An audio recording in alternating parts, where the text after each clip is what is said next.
joining us tonight. So thank you all for coming as well. So yeah, I mean, I'm very excited about this session and actually this sort of series of sessions. I love seeds. Seeds are great. I save seeds. I teach permaculture, and it's one of the things that I always really try and encourage people to do is to save seed, and it's such an important thing to do. So yeah, a really big thanks to our speakers for being here and helping us learn more about it. So yeah, for this exciting campfire event, we'll be joined by Carolyn, Chris, and Maggie, who are doing amazing work on seed sovereignty in Wales. And at the busiest time of the season, with the seeds ripening as we speak, we will have an opportunity for the next hour or so to discover how they are practically making a difference at a local level.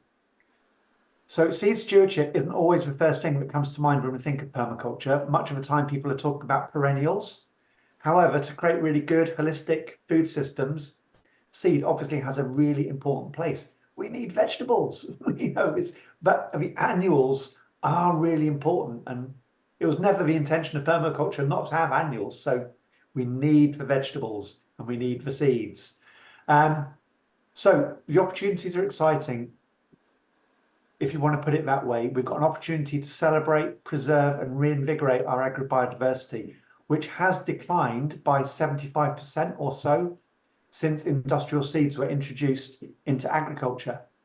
So there's an opportunity, I would say, a pressing need to really work on that, to adapt seeds to local cultivation conditions, to adapt to climate change, improve our resilience, and just as importantly, to kind of preserve that really rich cultural heritage. And every seed and every plant is an opportunity. And if we lose that, we lose some of the wealth of the natural world. As we learn more about even our own gut health, we realize that every plant and every seed and everything that we have has a value. So yeah, without seed sovereignty, it's very difficult to operate in ways that respect the environment, social rights, and local economies and traditions in food growing and agriculture. The seed is the beginning. It's vitally important to the foundation of all food systems, but at the same time, most seeds available now aren't adapted to low input polyculture or permaculture systems. They've often been bred specifically for monocultures and very different farming systems. So with this in mind, we want to welcome Carolyn, Chris, and Maggie to talk about the important work they're doing on seed sovereignty and resilience in Wales through the Wales Seed Hub and the incredible seed library. Okay, so the Wales Seed Hub work with local growers to produce seed grown on Welsh farms using agroecological practices. Their seed is open pollinated and carefully selected, and they try to grow varieties that are not widely available elsewhere and that grow well in the Welsh climate. They are a cooperative, working together to market, pack, and distribute seed, and the overall aim is to increase seed diversity in Wales. So let me introduce them one by one. They've been asked to try and stick to about 15 minutes each, and I'll gently remind them when 15 minutes is done. So let's start with Dr. Chris Vernon, who has previously worked as a climate scientist with the Met Office and now lives with his partner and two children in West Carmarthenshire on a One Planet development in a self-built, off-grid, zero-carbon house.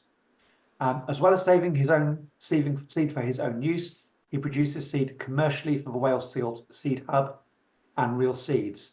Has a 2-acre orchard, keeps bees, chickens, turkeys, geese, and ducks, and has managed to fit some time in to speak with us today. So welcome, Chris. Very interested to hear what you have to say. Great, thank you. Thank you for that introduction. Yeah, welcome everyone. Well, I don't have any fancy slides, so I'm afraid I'm just going to talk a bit about what we do and how that links in with permaculture. So yes, I'm Chris, one of the members of the Wales Seed Hub. I actually grew up on a small holding in Lincolnshire in the 80s and 90s, just as organic horticulture was really taking off. So we weren't running a commercial setup, but some of my parents' good friends were. And But I first got into commercial seed saving only about 5 years ago, as a contract grower for Real Seeds, the Real Seed Catalogue, which is this small seed company based quite near me down here in Southwest Wales. And it was about the same time that I started growing for the Real Seed Catalogue, but I also got involved in Gaia Foundation's Seed Sovereignty Programme. It's been running about 4 or 5 years now. So I guess everyone is familiar with the concept of food sovereignty, the idea that people have a right to have control over their own food systems, and that's production, consumption, distribution, I guess with an emphasis on local food economies, sustainable agriculture, culturally appropriate as well. And all that is in contrast to the global food system's dominance by large corporations, unsustainable agricultural methods. And seed sovereignty fits right into this by reclaiming control over, I guess, one of the most fundamental aspects of food production, which is the seeds.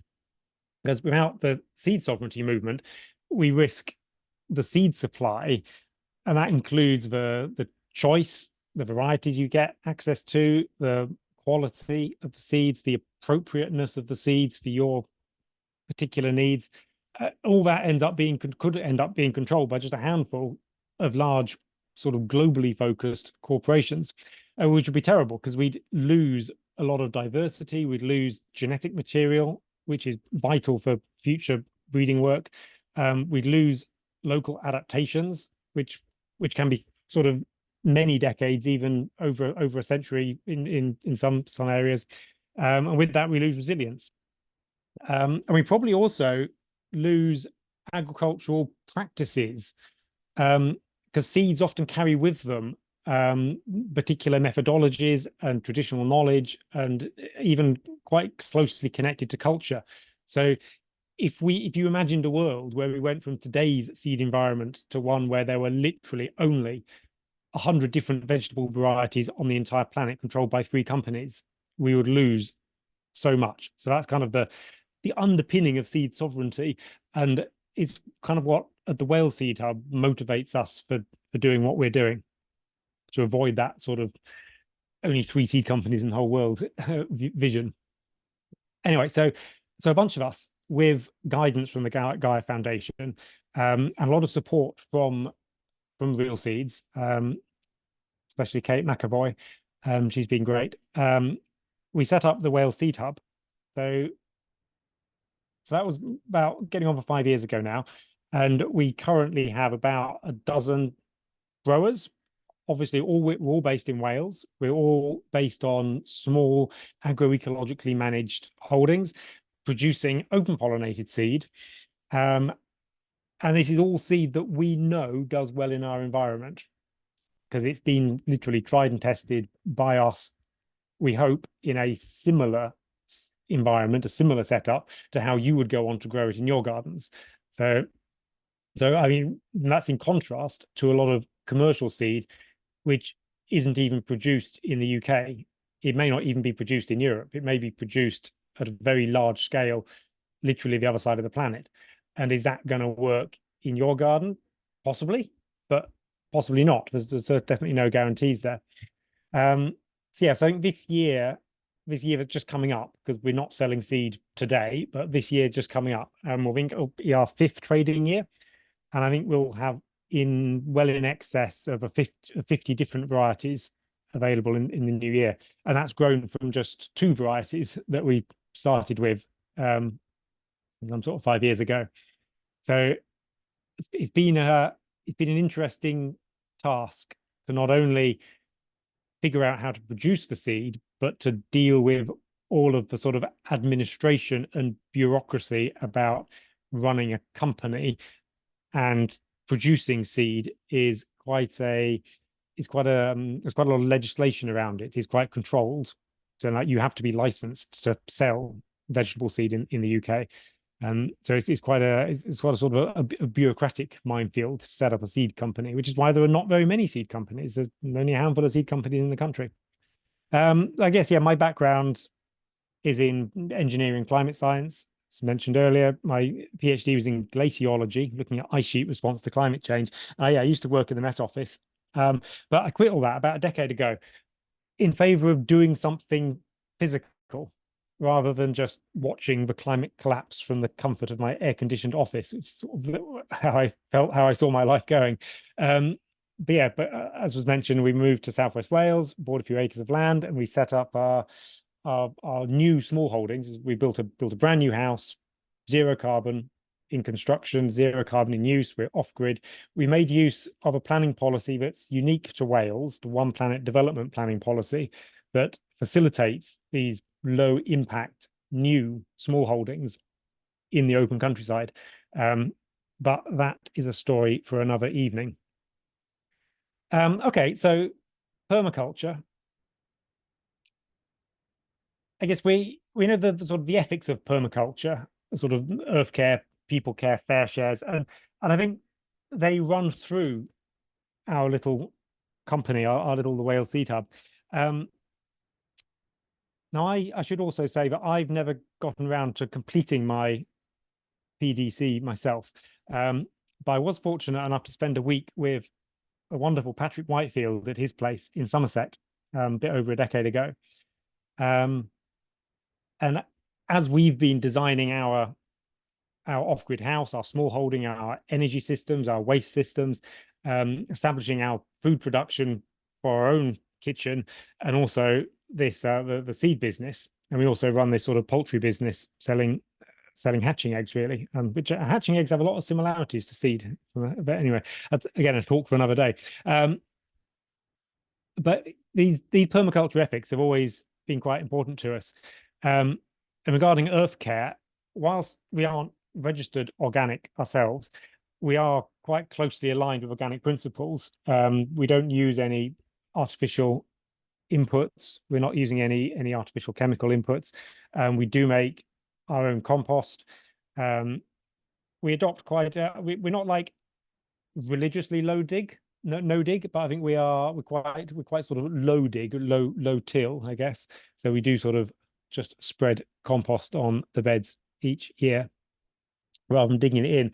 And I think maybe a function of the seed nature, a lot of our growing area is quite complex because we've got a lot of different crops, and we keep the crops in the ground longer than you would conventionally for just like a kitchen garden, because we're allowing these things to go to seed, especially for biennials. You're allowing them to go to seed. So the garden kind of looks a bit messy, would be the first impression, because we've got lots of small beds with things that have gone over, things that have gone to seed. It's all just a bit wild and a bit complex. But I think that is probably quite a good thing from a biodiversity point of view, in that a lot of the seeds that we don't harvest, they end up in the various animals that roam around the place. Regarding people care, so as a small organization, we're all working cooperatively, and I think I guess seed production is quite an information dense activity.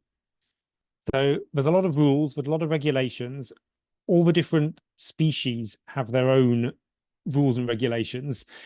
There's a lot of nuance in it. There's a lot of spreadsheets involved, and I think as a group of people, we've been very good at looking after each other, supporting each other, recognizing each other's strengths and weaknesses. Not everyone loves spreadsheets and record keeping, and so there's a lot of different tasks. I think we've been quite good at recognizing people's strengths and weaknesses, dividing up this huge range of tasks. So we're actually all benefiting. So we really are working as a really good team, leveraging each other to the greater good. And we are geographically spread out over all of Wales. And we set up these sort of buddy groups. So people who live near me, we get together a couple of times a year and we look at each other's crops. We offer support to each other, and it also ensures quality. So in some ways, we're sort of checking up on each other, but it's more of a supporting mentorship role. So yeah, the buddy groups have been really important to us. Now it should also be said that in contrast to like a seed hub or a seed library, we are actually a company selling seeds.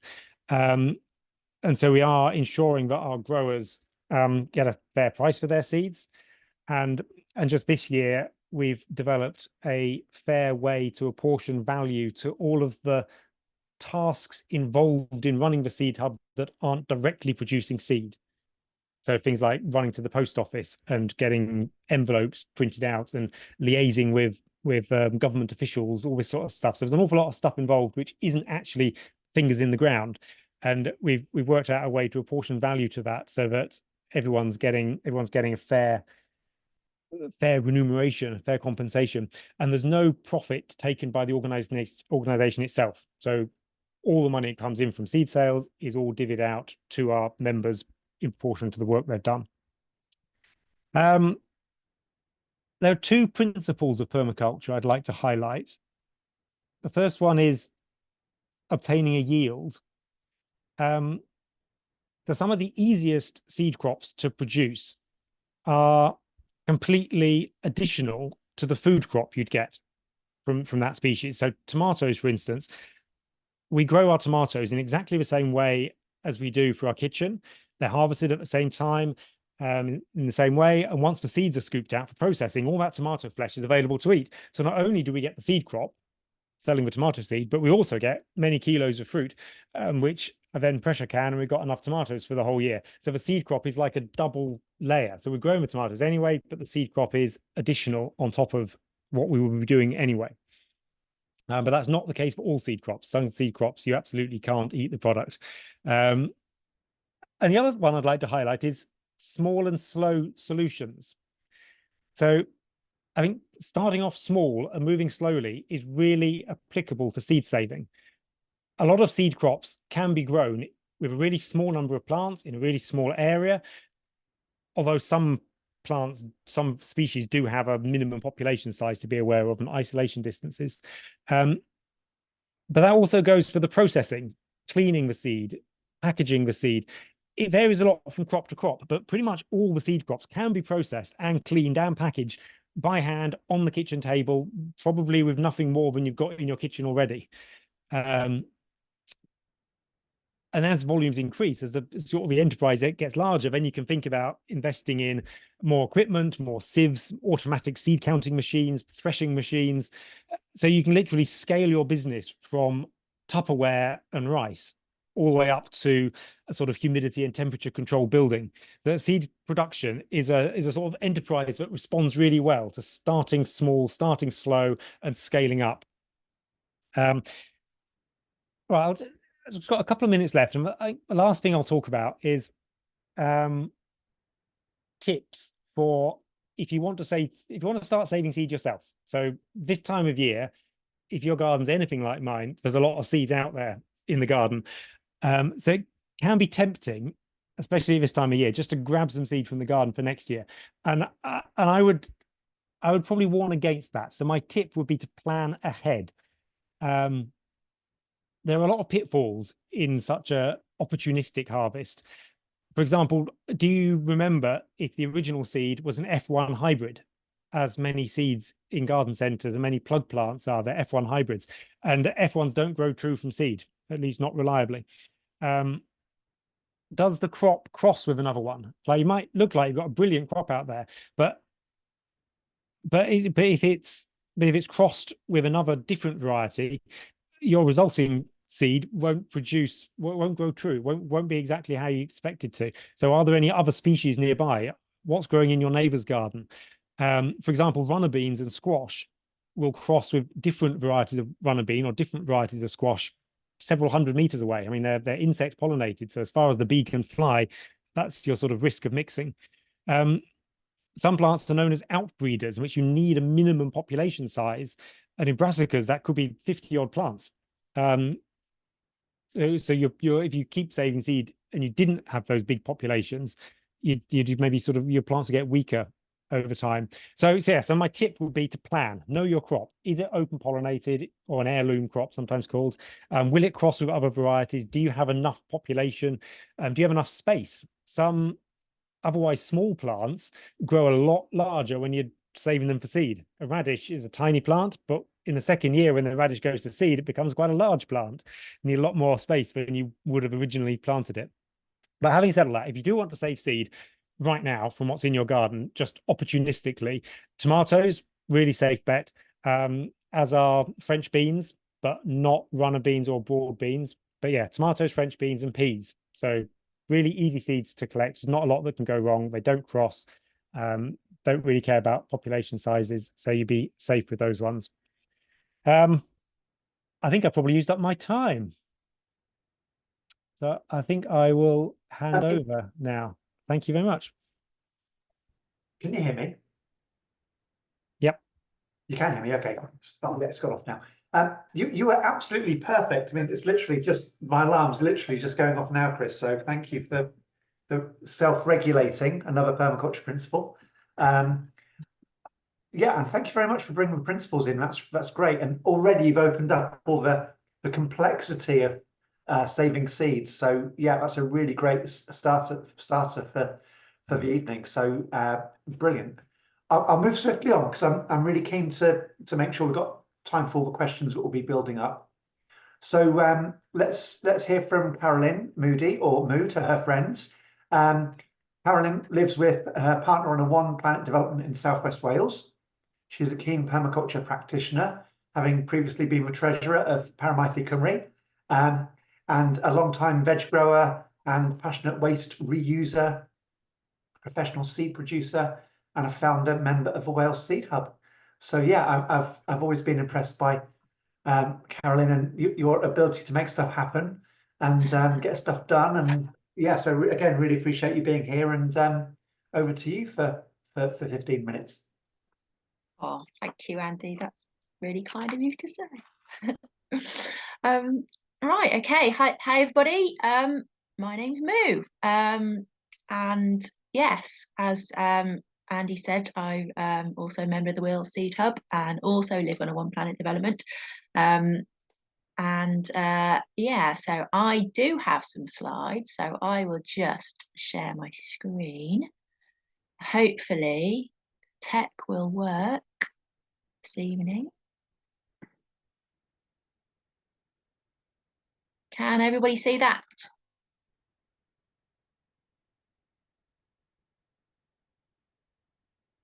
Yeah, excellent. Okie dokie. Right, so unfortunately it's covered the button which says screen share. Let me just try and there we go.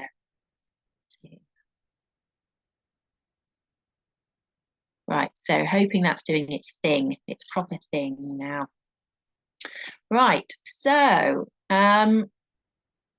yes, before I ended up where I am in Southwest Wales on an OPD, we used to live in a land-based community in Southwest Wales called Brithdir Mawr, who happened to be based right next door to Real Seeds, the company Chris has mentioned. And they actually used to grow on contract to Real Seeds as well. They grow tomatoes. And when I lived there, there was a fantastic guy there called Tony Haig, who you can see here. He actually bred his own tomato for Real Seeds. And so, yeah, I assume, one of the first kind of Welsh bred, Welsh grown tomatoes that we have. And yeah, he taught me basically everything I know about growing tomatoes, which was really brilliant. And yeah, when we left Brithdir Mawr to go it alone on our on planet development, yeah, I kind of took my seed saving interests with me, and some of Tony's tomatoes actually, and decided that growing seed was what we wanted to do. Part of the requirements for a one planet development to have a land-based business. And so we decided that saving seed was one of the things that we wanted to do for that, or selling seed rather. And it also happened to be at serendipitously for that we heard about the Gaia Seed Sovereignty Programme. I got a feeling it was actually through a permaculture newsletter that came round and said if there were any growers out there who wanted to learn how to save seed professionally, to grow for contract for real seeds and other seed companies to go on this course. So it was kind of like fitted in with exactly what we wanted to do. And yeah, we jumped at the chance. And at the end of the course, Katie Hastings, who was the Gaia coordinator, asked if there are any growers interested in collaborating and setting up their own co-op. And Chris had also been on the same course the year before I had. And yeah, here we are, the Wales Seed Hub, and kind of that's how it happened, really. And now we are here.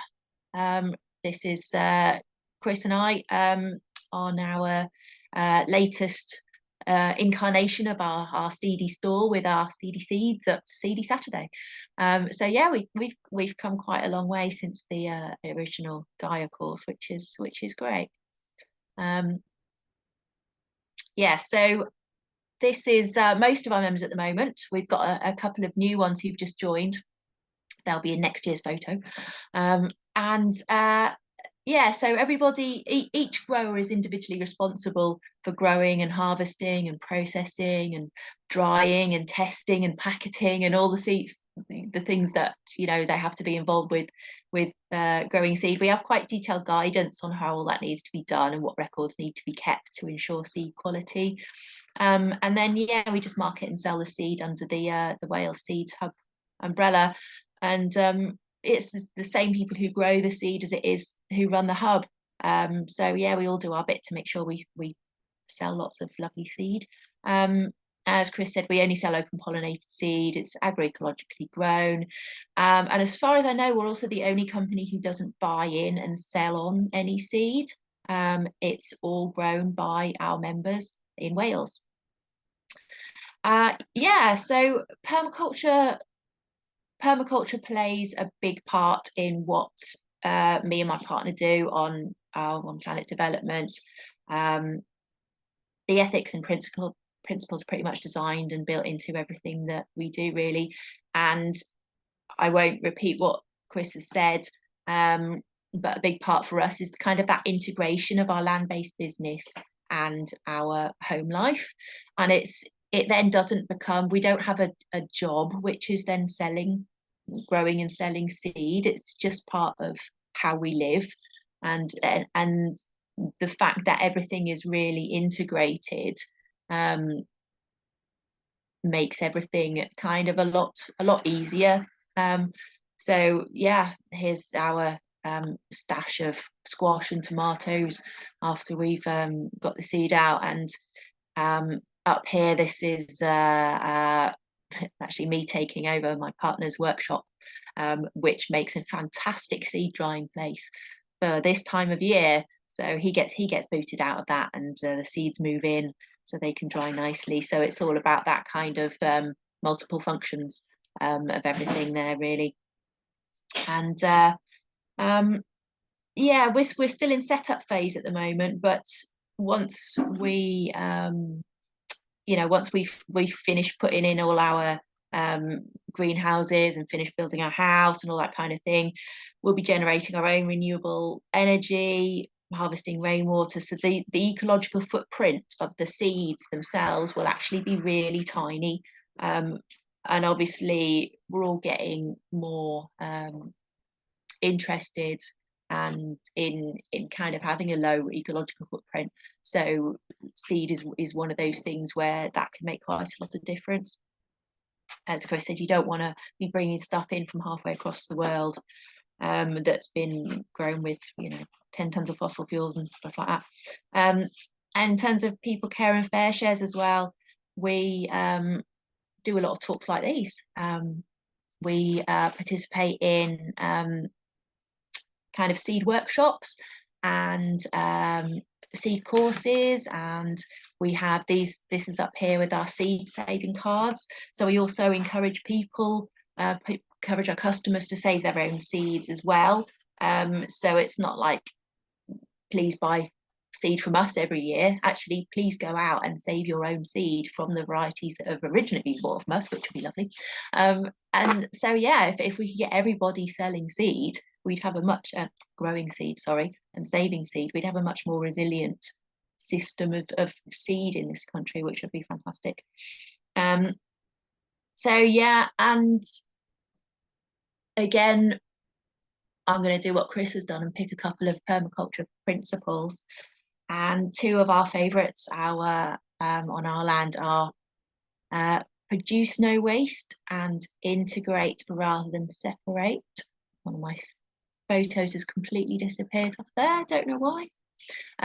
But never mind. We have field crop areas on our site where we grow our seed crops, and we have to rotate them around different areas. We also we'll be keeping chickens, and we integrate them into the cropping plan for the same areas, so they can help themselves to any of the stuff we grow that's that we've taken, the seed that we want off of, we've taken the food that we want off of, and we'll leave the rest for the chickens. They can eat up the bugs that obviously predate on our crops.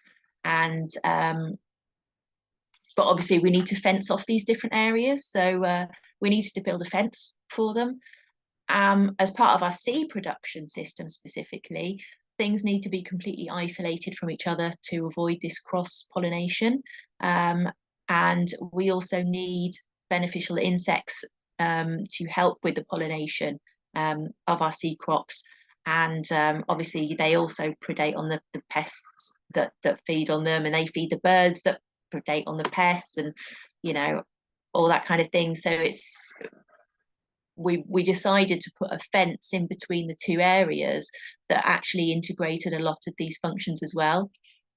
We use a lot of discarded windows for things. We hook them out of skips, as well as not producing waste of our own. We try and utilize other people's as well. So we're negative net waste on our site, which is great.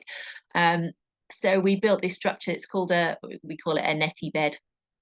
And inside we have a little microclimate for baby squashes. You can see down here on the left. When you're growing for seed, you need to really start things early. They need a long cropping seasons because, as Chris says, they're going to be in the ground for a long time. And they need time to dry and fully ripen. So when we're putting our squash in early, having that extra protection from the wind really helps them.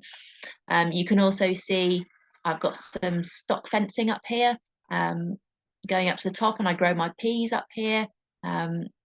Taken off most of my seed crop off there now, and it doesn't show in this photo because I've not put it on yet, but there'll also be some insect netting going right over the top of that, and it'll make a giant isolation cage to keep my varieties from cross-pollinating.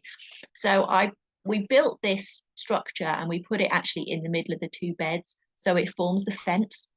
So again, we're trying to integrate rather than separate all those functions. So we get all those benefits from it. And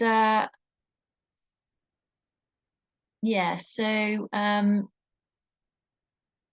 terms of the seed hub itself, the way we work, I think it really promotes resilience and local seed sovereignty, which is really important to us.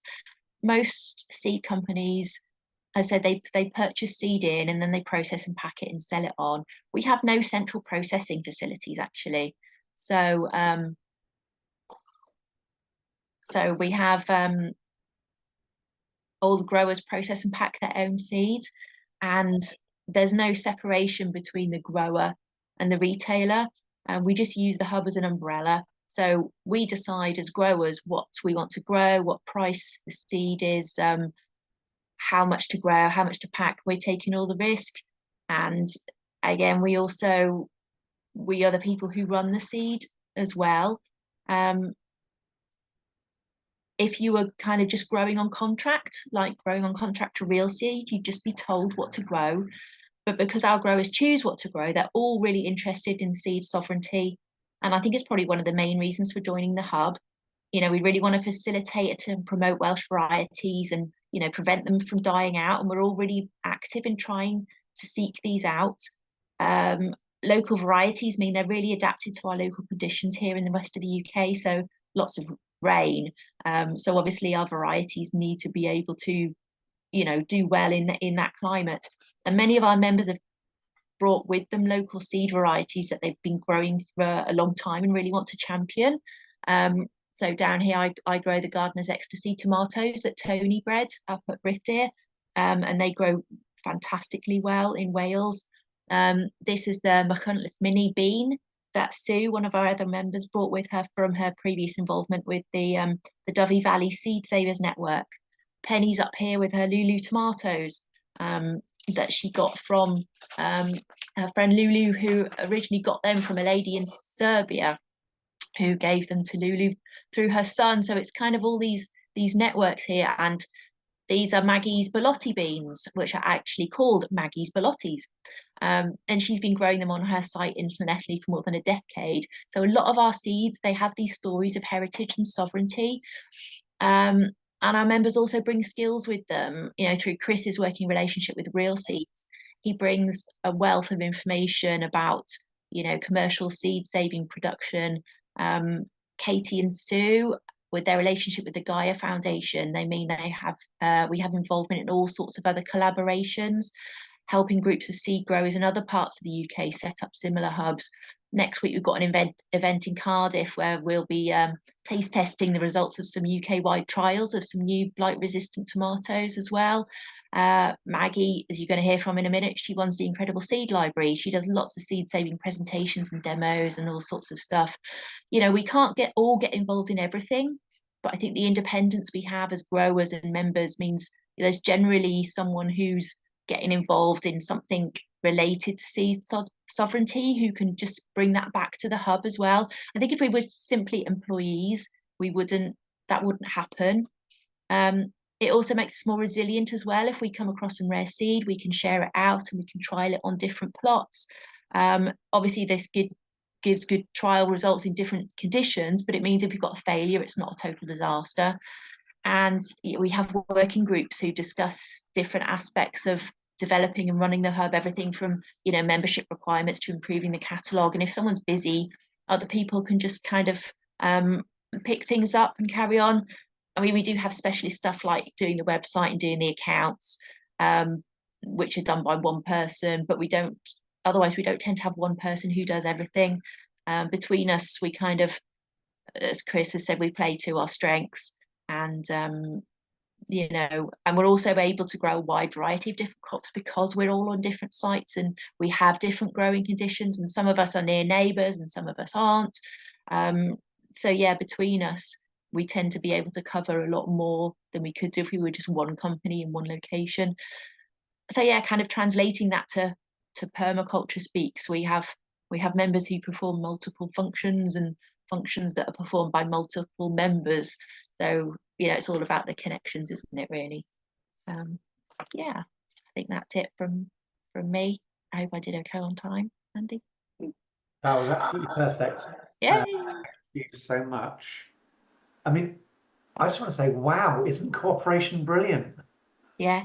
You know, it's just such a good way of doing things. So just already hearing you and Chris talk about the seed co-op, it just really makes me feel like it's the way forward. And you know, you can just imagine how this very inspiring. Anyway, I'm not going to ramble. I'm going to pass on to Maggie, and then we'll have more chance for the questions. Anyway, just to say I'm a bit inspired so far.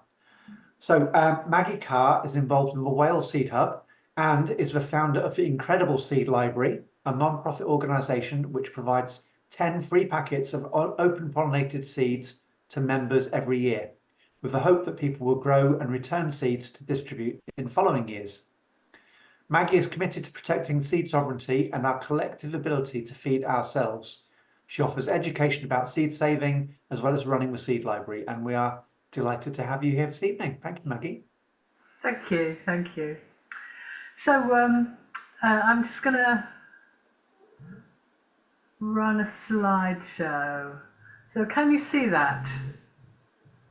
Can you see the clean screen or? Not yet. How about that? No. We'll find a way. Has Hannah got it? Why Yeah. don't Hannah share it, and then you can just say next. Okay. If that's all right. Let me just start the slideshow and share my screen in a minute. Great. It's good to have a backup. Resilient slide sharing. Okay, fantastic. Okay, can you see yeah, that, brilliant. everyone? That's great. So just say next. I'll remember to do the timing, and you can take me off the screen. Okay, thank you. Well, as everybody says, we've said, my name's Maggie, and I'm absolutely sure that we can break the control of the seed companies by saving our own seed and sharing it, giving it away. I do believe that gardening is a revolutionary act, especially community gardening, and therefore I support it enormously. Next, please. Thank you. So I run something called the Incredible Seed Library. I also grow for the Welsh Seed Hub, and as I go through the talk, you'll kind of hear about why I've made all sorts of decisions. The Incredible Seed Library is about open pollinated seeds. And these are seeds that you can save the seed of and they grow true to type. Next, please. So we were set up during lockdown. During lockdown, it got to be really difficult to get hold of open pollinated seeds. There was a bit of a panic about seed sovereignty and actually obtaining seeds. And so I decided, as somebody who has always saved seeds, I put all the seeds that I needed. I was growing everything that I personally needed. And I still had loads of seeds left over. So I thought, you know what, I'm just going to give them away. I'm going to give them to people. And so I set up a Facebook page. And I called it the Incredible Seed Library because it was a bit of a joke, you know. But within 6 months, we had 500 members on Facebook. And we had 100 active seed donors and library users in the first year. It was an incredibly positive thing to happen during lockdown, and a massive number of people actually sent me seeds to give away because they just thought it was a really good idea. So we started off, I had 20 different varieties of seeds that I'd saved, which I offered to give away for free. Said you could have 5 packets of seeds for free, send me a stamped addressed envelope. And after 2 weeks, I had 50 different varieties of seeds because of all the seeds that people had sent me. It was a positive thing which caught the zeitgeist of the moment. So we started just giving away seeds. When people they would send me a stamped addressed envelope, I would send them 5 packets of seeds. And so we set up an email contact for non-Facebook users. And as a little update, this is year 4 now, and we now have 1,900 Facebook members, and we have over 1,300 active users on our email list. It's hugely popular, and just the most brilliant thing to have happened. Next, please. So the philosophy behind the Seed Library, we think it's really important that the programme is free. This is not about profit making. It's a free programme which is committed to increasing our ability to feed ourselves. We want to be able to eat wholesome food, and we also want to offer education about seed saving. Open pollinated seed is really important, not F1 hybrids, but open pollinated seed. And we can celebrate biodiversity and also nurture locally adapted plant varieties. So this is a brilliant way of sharing seeds with other people. Next, please. Okay, so how does it work? Now, we've kind of moved on since the send me a stamped addressed envelope and I'll send you 5 free packets of seeds. We will now give you 10 free packets of seeds of any variety that you choose from the 150 varieties that we've got on offer. You pay postage and packing, it's £5, and that pays for the website, all the packaging material, and enables us to be self-funding. But we do ask that you save the seed of at least one variety and return enough seeds for at least 10 packets of seeds. And we ask that you send this cleaned and dried seed in bulk, and we'll just package it and send it on. Next, please. So this is a big question for me. What is local seed saving? When I first set up the Incredible Seed Library, the idea was it was going to be fairly local. You know, I've lived in Wales for 35, 40 years, and I have grown seed in my garden for 28 years. And so the seed that I grow in my garden is adapted to, you know, because I've saved the seed every year, the seed is adapted to my particular conditions. And so I ask, what is a local seed saving? Is it your allotment? Is it your village? Is it your garden?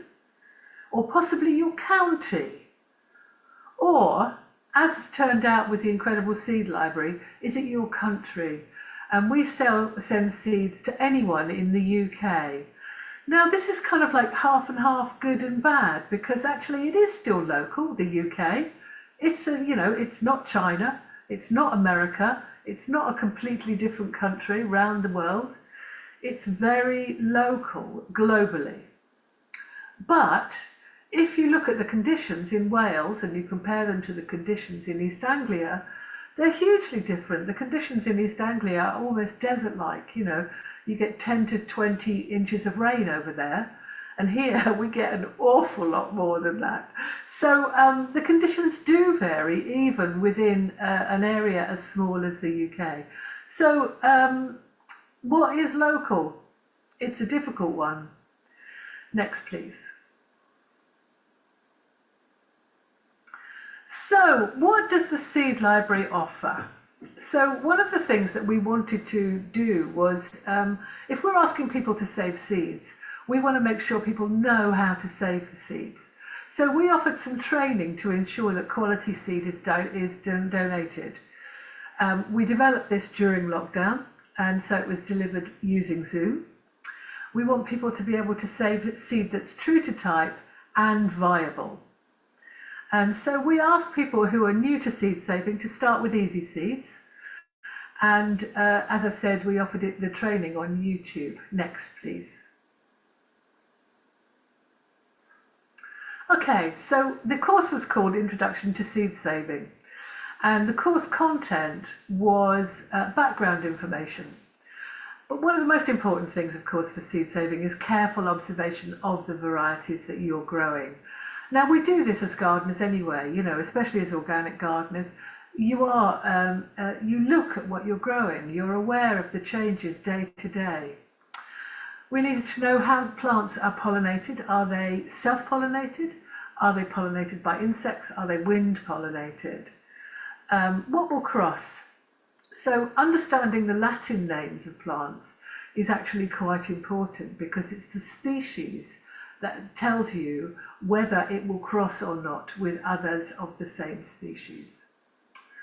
And then Chris mentioned inbreeders and outbreeders. These are, inbreeders are plants that will grow, but that will pollinate themselves, and outbreeders need a huge population to pollinate themselves. So inbreeders would be things like peas, French beans, tomatoes, and then you go along a kind of like a scale until you get to some of the outbreeders like the brassicas and also sweet corn, which is wind pollinated. And sweet corn you have to isolate by 2 miles to ensure that it doesn't cross pollinate unless you grow it in isolation. So what the isolation distances are is also really important in terms of inbreeders and outbreeders. And also it's important to rogue throughout the growing cycle. If what you're growing is not typical of that particular variety, then you need to rogue it out. Next, please. So there's more useful information for seed savers. How many mother plants do you need to maintain the genetic diversity? what's the viable lifetime of different seeds? If the viable lifetime of a seed is long, then you can grow it 1 year and you can save the seed from it the next year. But you can grow something different and then save the seed the next year. So you can always be saving the seed of one plant whilst growing other plants, but not letting them go to flower. And that way you stop the cross-pollination, but you still can maintain a nice variety of food to eat. This is the most important thing I'm going to tell you, right? This is the most important thing. Keep your seeds labelled throughout the process. This is really key, because what actually happens is, oh, I'll remember that. No, you won't. You will not remember it. Winnowing your seed is separating the seed from the chaff or the other bits and pieces. So in terms of tomato, the flesh of the tomato or cucumbers, or in terms of brassicas, it's the seed pod around it, the chaff. And you need to be able to separate it, and there's wet and dry processes. And another really important thing is drying your seed properly. Next, please. Okay, so I had a lot of people ask me about this training. We offered it on Zoom. We had about 80 people turn up for the Zoom training. It was really popular. But loads of people were saying, oh, can I have a copy of it? Can I have a copy of it? And so I put it up on Zoom. And so we started a Zoom channel called The Incredible Seed Library. So if you go to, YouTube. If you go to YouTube and you type into the search Incredible Seed Library, you will come across our channel. And you will find this Introduction to Seed Saving course there on the YouTube channel. It's an hour long. And it's got loads of information on it, so please do have a look, you know.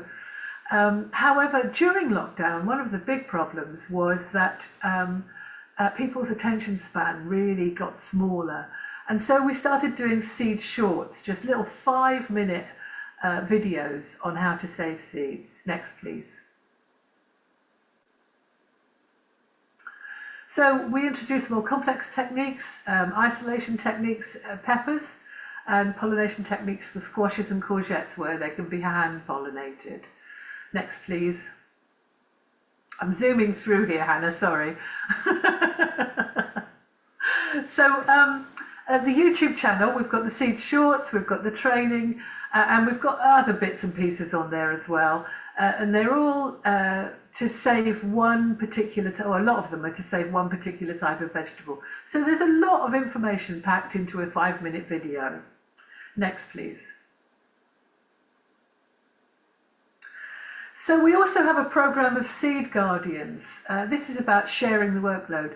In the Incredible Seed Library, we give seeds to people and we say, here, you're going to be our seed guardian for this variety of seeds. Please save all your seeds and send them back to us, and then we can share them next year. Some people want to start with seeds that don't come from the Incredible Seed Library. They start with seeds that they've got from a different a reputable supplier or the Heritage Seed Library, and then they bulk them up and they send them back to us, and we can then give them all away the following year. We ask people to choose from a list. On the Incredible Seed Library website, we have a list. And you can go on there, and in February we release the new list, and we will ask people to choose something, and then we'll send them the seeds and they can grow it and save it for the year. If people want to do this, save some of those seeds and grow them again the next year, they will then become adapted to their garden. So it's about adapting to their local growing conditions as well. Next, please. So we set up a website 2 years ago. It just made such a difference. Suddenly people could really access the seeds. It was no longer send us a stamped addressed envelope. It was you pay a postage and packing charge. it's instant gratification. This is what people want. They want to be able to buy it and know that it's coming through the post. There's upsides and downsides. It's great for people. They can order things. We doubled the amount of seeds that we gave to people in the first year. But we also had a bit of a problem this year because we grow something called horizontal or Aztec broccoli. And we're one of only 2 suppliers in the UK that do this. And there was a guy on Gardener's World he grew for a community garden, and he said, and this is my favourite vegetable, horizontal, and it was last April.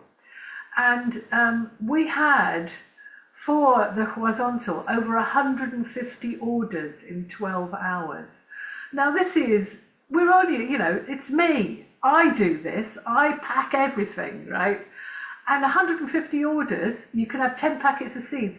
That's 1,500 packets of seeds that I had to pack.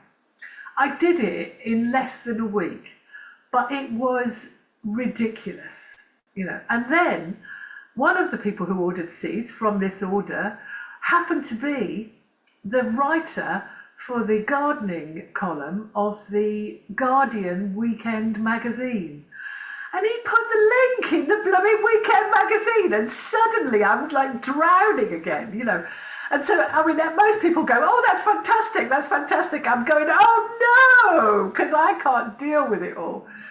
And so we found a new response to this, and the new response is actually that we have grown the organisation, and we've moved to a place, a new permanent home. It's not my kitchen table any longer. It's actually an organisation called Zero, which is based in Carmarthen, and it's a voluntary organisation called a collection of voluntary activities that people do together, called Carmarthen Together, and it's based in Zero. And they've set up a fantastic team of volunteers who I'm now mentoring, and so we have now a new home. And we've just put in our first newsletter call out for seeds to be sent in, and the seeds will all be arriving over the next 2 months, and I'll be mentoring everybody on how to clean the seeds, how to pack the seeds, and we're just having a brilliant time. What a fantastic bunch of people they are. Really, really wonderful, and it's actually taken the load off my shoulders, because now we've got like about 8 or 9 different people who are all participating in this new and wonderful future version of the Incredible Seed Library. Next. Thank you. That's fantastic. I don't want to cut off too much, but I'm just giving you your 15-minute. Okay. So I'll just say, I've only got 2 more slides, I think. We were filmed by the RSPB, and they filmed a fantastic little film called Sharing for Nature, Maggie's Incredible Seed Library. It's on YouTube. Check it out. It's really good fun. You can find the link on our website. Next, please. And this is all our contact information. You can go on the Facebook group, Incredible Seed Library, the website, Incredible Seed Library. You can subscribe to the website there. You can send email queries to the incredibleseedlibrary@gmail.com. And of course, our YouTube library is called Incredible Seed Library. There we are. Oh, we're on Instagram as well. There we are. Done. Fantastic. Great. Well, wow. I think someone's just put in the chat something along the lines of, let's have a look. Wow, all of you, all that you speakers have shared is so inspiring. Thank you. And I've really shared that. I think the 3 of you, it reminds me of that Margaret Mead quote, which says something along the lines of, never doubt that a small group of committed people can change the world. Indeed, it is all that ever has. And you really are making stuff happen, and that's fantastic.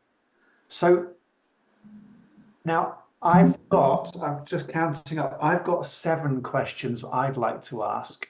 We have had some in the chat, but because I was sharing my screen and I also have a tearaway cat who keeps... Yeah, I'm just basically putting a challenge out there. But if you want to make sure that I don't just ask my questions, you need to Yeah. get questions into that chat right now. So just while I'm looking at the questions that went into the chat, Maggie, there was one quick one about the comics that you shared on the the beginning, yeah. Who were they by? I have absolutely no idea. I stole it from the internet. There you go. Maybe we can find it on the internet, and I'll be able to send it round in the emails. And then there was another one. I think there were only two actually in the chat. Oh, there's more coming. Landrace. So how does landrace seed saving fit into this system? Can anyone speak about land races? And I think Carolyn, Chris, Maggie, unless it's directed to anyone in particular, just feel free to come in and add to the. Okay, so I'll just sort of say that Chris is actually growing a grec this year, which is the first part of a landrace conversion. But a landrace is basically a conglomeration of a variety of different sorts of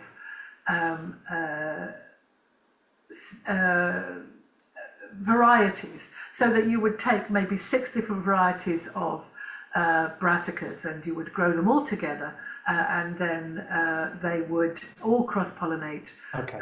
And then you get something which is quite variable but is very suitable for your land. Right. Okay, thanks, Maggie. Anything you want to add to that, Chris, given you're creating one? Yeah, so land races have a very, very long history, traditionally with grains. So in antiquity, all cereal crops were land races. Yeah. And it's only relatively in modern times that we've gone for doing this sort of unique, uniform, stable way of talking about seeds. But yeah, there is more interest in just the last decade or so of trying to rejuvenate the landrace approach and moving it into vegetables. There's a chap in the US called Joseph Lofthouse, who is sort of the recognized guru on vegetable land races. And yeah, so I'm doing a couple of land races this year. There's a project that the Gaia Foundation again are running, and they've got about a dozen different growers across the UK and into Ireland. And we're doing broad beans and summer squash and kale. We've got these different populations that are spread out on like more than a dozen different sites. And this was the first year. So we've grown them. They have cross-pollinated. We're saving the seed from them. That seed will all be returned to a central hub, all mixed up again and redistributed out. And we'll do a second generation and a third generation and a fourth generation. And we'll see where we are. It's very experimental. Don't know where it's going to lead yet. Okay, great. Fantastic. That reminds me a bit of the late Professor Martin Wolf did a lot of work around wheat, population wheat. Started with 190 different varieties and have created a sort of super crop, which is so incredibly adaptable to conditions. That's a really interesting approach. It kind of really does flip conventional or current approaches on their head, really, in many ways. Okay, so next question. Where can we access detailed guidance about how to navigate the bureaucracy of setting up a seed company? And I think alongside where would you navigate the bureaucracy, but is like, what would your view be about taking that on? Maybe Carolyn or Chris. I've actually just put a link in the chat. Katie Hastings, who is the seed sovereignty coordinator for Wales, who helped us set up the seed hub. She's actually done a guide to setting up your own seed co-op for other groups of people who are interested. So I've just put the link to that in there. Could you, because that was a question I wanted to ask, was kind of, could you give a kind of indication of like how much work is involved in that? Like if someone is feeling inspired by this and they think, right, my next step is to set up a seed co-op, what are they letting themselves in for? I think it totally depends on in which direction you want to go. We've started off, doing the kind of small and slow solutions approach, and it was very loose at the beginning, and we've kind of run with it for a few years, and then now we're finding as it's growing and we're having to do things like, oh gosh, we need a bank account, don't we? And to try and get a bank account without being an incorporated organization is a bit of a nightmare. And so it's mainly all the kind of, the bureaucracy and having to shoehorn a cooperative, which isn't a particularly well-known, organization type in this country anyway, into the current system of companies and banking and that kind of thing. That's been a bit of a nightmare in terms of bureaucracy, I have to say. So eyes wide open. Yeah. And I guess this is a question that I think does link to that quite well, and maybe Maggie could come in here as well. So how can seed initiatives like these be replicated around the UK? What do you think the sort of the way forward is for more initiatives like this to happen? Well, in terms of the incredible seed library, we have gone national now. That's the we work across the UK, and so we ask people from anywhere in the UK to save their seeds and send them to us so we can send them out again. We started off with the idea of being local, but it just caught the imagination of so many people that it grew enormously. And I think it's probably the largest seed voluntary seed organisation in the UK at the moment. So I do you get guess that I mean, do you have to comply? I mean, I don't know if I should ask if there's any officers on the call, but no, we don't, because we give the seed away. We don't actually have to comply with all the governmental bodies, right. Because it's free. Okay. So we give it away, and we don't have to comply. We do like things, we ask everybody to go onto the YouTube channel and to check how to save seed and to do it with education and knowledge. But it's all on a very light touch for us because we are a voluntary organisation. We can make no guarantees about the quality of the seed because somebody sent it to me. I can't do germination tests on 150 different sorts of seeds. I can't, and so it's all done on trust. That's how all community seed hubs work. It's done on trust. But the Wales Seed Hub is a very different kettle of fish. Yeah. So I mean, maybe Chris or Carolyn, can you say a bit more about kind of replication? And I know you've put the PDF upload there, Mood, but what's your view about how to replicate this more widely? Yeah, so our organisation spun out of the Gaia Foundation's Seed Sovereignty Programme, but we spun out of the Welsh chapter of that.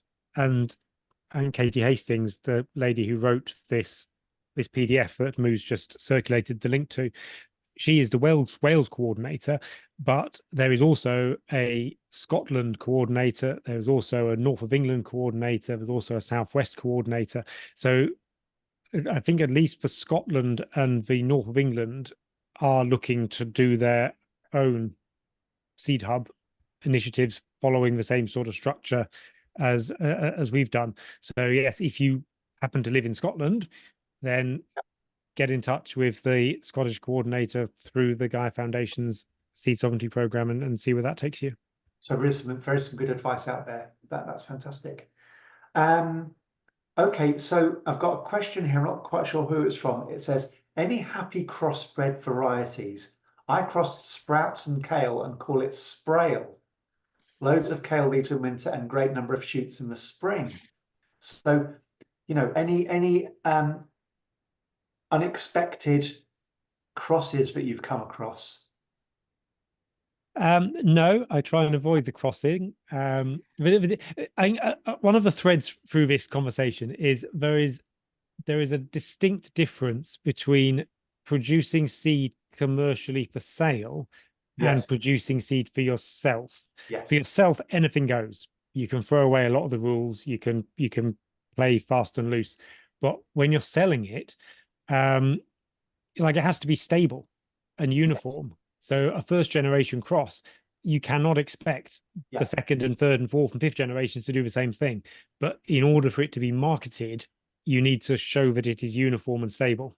So you just can't do that, or at least it takes you years and years. Yeah. The whole sort of plant breeding world takes a decade to go from first cross to something you could market. Yeah. So basically, if you're an amateur, have fun, go for it. Yeah. Fantastic. Okay, thank you. So a question came about, well, it says to Chris, but I wonder whether this is for Carolyn as well.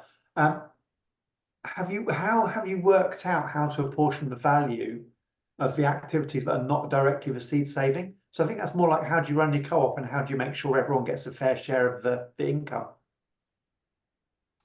Lots of lovely timesheets. Oh, great. Yes, originally when we set up, we decided that nobody was going to be paid for those because we didn't actually have any money to pay people. And we decided that everybody should, not stuck too religiously, but everyone should make the effort to put the same amount of time into the hub. So we all had an equal share in the running of it. And as we got more members, that started to get a little bit unwieldy. And of course, if only one person is an accountant, then you can't share that task amongst everybody. And if only one person can do a website, you can't share that. So as much as it would have been nice to have carried on with that, it doesn't work like that in practice as time goes by and things get bigger. So yeah, it's literally just timesheets now, and we get paid the hour. So everybody gets paid the same amount per hour, regardless of what they do. Here's an interesting question. How does the value of a seed crop compare to selling it as a vegetable crop? Have you found it more profitable? And it continues, that's a current barrier for me, how to fit into our market garden system where it's already hard to earn a living. So yeah, think about kind of profitability and seeds versus vegetables sales. It's very different. If you were just to look at the seed crop and you were to say, how much profit could I make from selling trays of tomatoes, and how much profit could I make from selling the hundreds of packets of seeds that would come from those same 20 tomato plants, there's a lot more revenue in the seeds than there are in the fresh tomatoes. But there's an awful lot more hours that go on behind the scenes, the processing, the packaging, the logistics.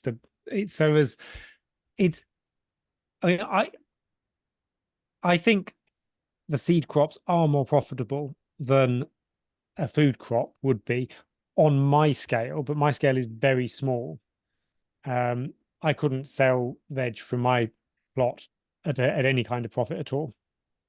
But yeah, it is complicated to introduce a seed crop into a horticultural enterprise because a lot of the sort of the drivers are quite different, and it's quite a different way of thinking. So it can be quite challenging, and it adds a lot of complexity, and which maybe you don't want to add into your horticultural enterprise. It needs to be quite efficient and quite streamlined, and seed crops kind of go against that efficiency and streamlining. Yeah. Okay. Great. Thanks, Chris. So the next one, it says sort of unrelated, but are One Planet development or similar schemes coming to England? I might have a little go at that to say, as far as I'm aware, no, but the current government wants lots of economic growth and it wants to build 1.5 million homes. And if you've got an opinion on that, then you might want to fill in their consultation, which is linked in the chat. Because I think that's an opportunity for all of us to say to the government, actually, in England, we'd like more One Planet developments. We'd like to have more opportunity for low impact development. So that's my rant over. Carolyn, have you got something there? There are a few local policies popping up. There's a policy called AL1 in Cornwall. And I think there's something in Shropshire, is that right, Chris? Low impact one. Yeah, that's quite old, and I don't think it's really been developed. Okay. But yeah, AL1 is great. Yes. One, that's It's slightly different in England because in Wales there's actually a kind of a government policy for it, so it covers the whole of Wales, and all the local authorities have to adhere to that policy. Whereas if you want to do something, if there isn't that in England, which there isn't, as you say, if you want to do something local as a local authority, you have to kind of try and almost shoehorn in a policy which doesn't go against national policy. And it's actually the same person who wrote the detailed guidance for OPD in Wales has written the guidance for the AL1 policy in Cornwall, so it's quite similar. Thanks. I'm going to try and squeeze in two little questions. So one is a political question. You know, it's gardening as a revolutionary act, but around the world, farmers are literally going to jail for saving seeds. You know, we mustn't think this is just like a bit of a thing. It's a serious attempt from multinational corporations to prevent farmers from saving their own seeds so that they can increasingly control the world's food supply and therefore make a lot of money. You know, so it is a deeply political issue. So I guess my question is, do you have any kind of links with any of that kind of political struggle with like organizations like Brain or La Via Campesina? Is there any kind of way of connecting out to those kinds of bigger issues, if that's something you're doing or have a comment on? It's all good stuff. I personally haven't had time to engage in it. I don't know if any of the Wales Seed Hub people are deeply engaged in it, but I know it's something that Kate McAvoy of the Real Seed Company is more closely engaged in with her work through the Land Workers Alliance. Great.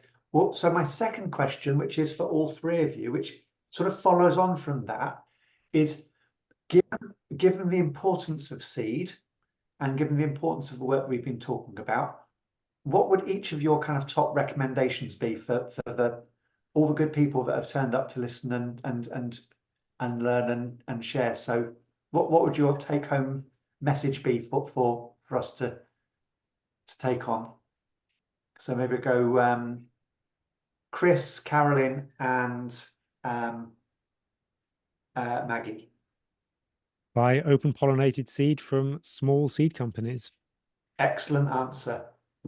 And can we buy it in Wales? If we're in England, can we buy your seed still? Definitely, yes. That's the power of the internet and the Royal Mail. Great. Okay, so number one, support small local seed small seed companies and cooperatives. Carolyn?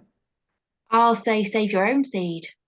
Yeah, definitely. And you can do that with a group of friends, and so you all save one thing and then you can share them all. Yeah, that was really nice. idea. Maggie, are you still there? I can't see where you are. Yeah, I'm still here. What would your top recommendation be? My top recommendation would be to save your own seeds. So I would suggest that what you do is you choose something you really like, preferably something that you've grown before, and you and make it something easy. So peas, beans, or tomatoes, nice and easy. Don't set yourself a real problem to start with. Start with something easy, and grow them really well and save the seeds. Right. And just then, share them with other people. Fantastic. Well, I know that Hannah's going to share a lot of these links after the call, probably not this evening, but sometime soon. So we'll follow up and make sure everyone's got the information. In fact, I think I should hand over to Hannah now.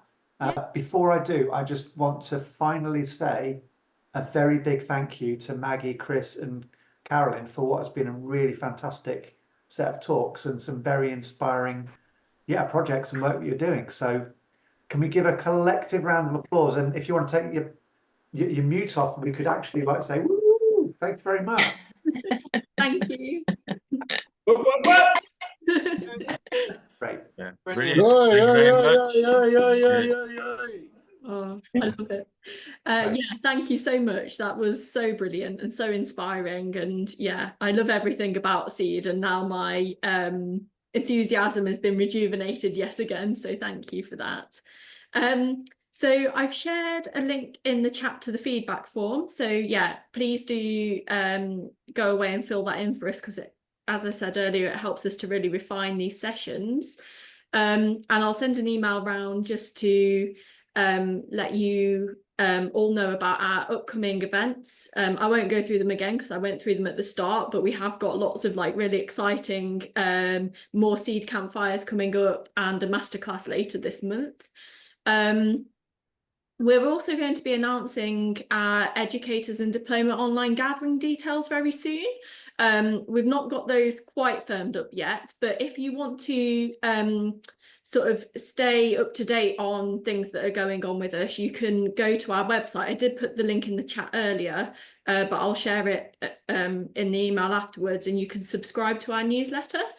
So yeah, I definitely recommend that if you want to stay up to date on what's going on with us. So oh, and the last thing is we have a community hub. Someone asked in the chat earlier whether a seed swapping space could be something that the Permaculture Association could help facilitate. We do actually have a seed swapping space on our online community hub. So I'll send the details around for that. It's for members and non-members. Members can access certain spaces that non-members can't. So yeah, I'll send details for if you want to become a Permaculture Association member as well. So yeah, that's it. Okay. Me and all of us. Thank you so much to all of you for joining us tonight. It's been, yeah, really amazing. An amazing question. Everyone. Go out there and Save your seeds. Yeah. Thanks very much, everyone. Thank you very much. Loved it. Take care. Thank Take you. care. Bye. Bye. Bye. Thank you. Thank you. Brilliant. See you. Wow. That was really good. Let me just stop the recording.